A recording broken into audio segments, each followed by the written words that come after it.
À la Bastille, les prunes se font solidaires des producteurs à 1,50 € le kilo de prunes dorées et juteuses. Le succès est immédiat.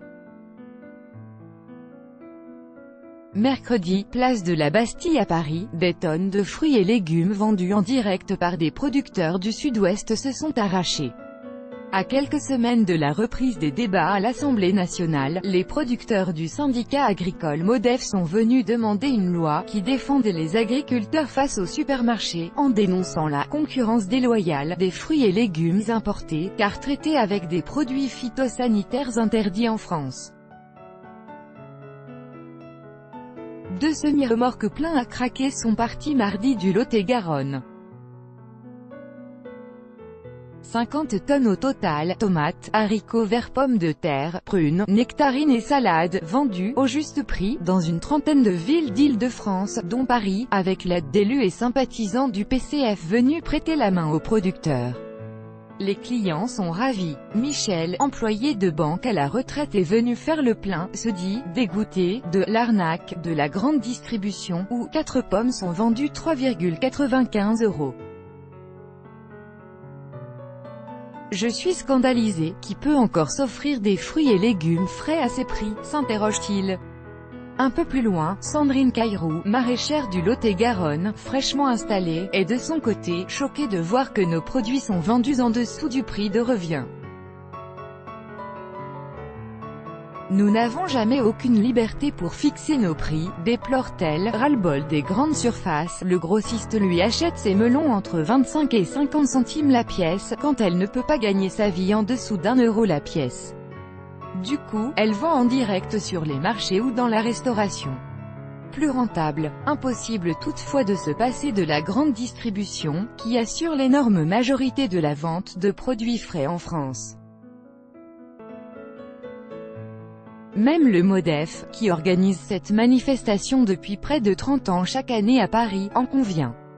Nous n'avons jamais demandé la fermeture des supermarchés, simplement nous voulons qu'ils achètent nos produits à des prix corrects, fait valoir Raymond Girardi, vice-président du syndicat et exploitant dans le Lot-et-Garonne, qui craint une disparition pure et simple des producteurs si rien n'est fait.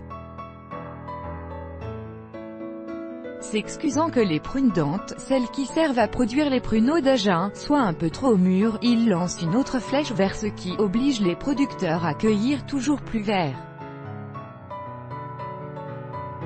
Si on livre les fruits et légumes à point, les supermarchés ne payent pas la coopérative, donc les agriculteurs, explique-t-il.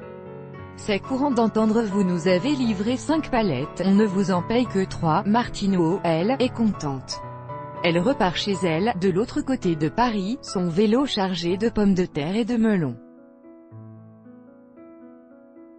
Les grandes surfaces, j'en ai ras-le-bol, il faut voir tout ce qu'ils jettent à la poubelle chaque jour, et leur prix, indique-t-elle à l'AFP.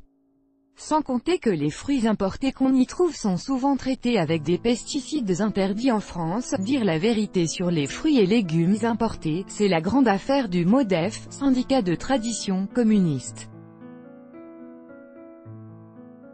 Raymond Girardi trouve normal qu'un certain nombre de molécules chimiques soient interdites en France pour traiter les arbres fruitiers ou champs de légumes, mais n'accepte pas que la règle du jeu soit différente ailleurs. Prenons le diméthoate, un produit utilisé pour se débarrasser de la mouche du cerisier. Il est interdit en France car dangereux pour l'écosystème et les pollinisateurs, mais il est indétectable sur les fruits au bout d'un certain temps.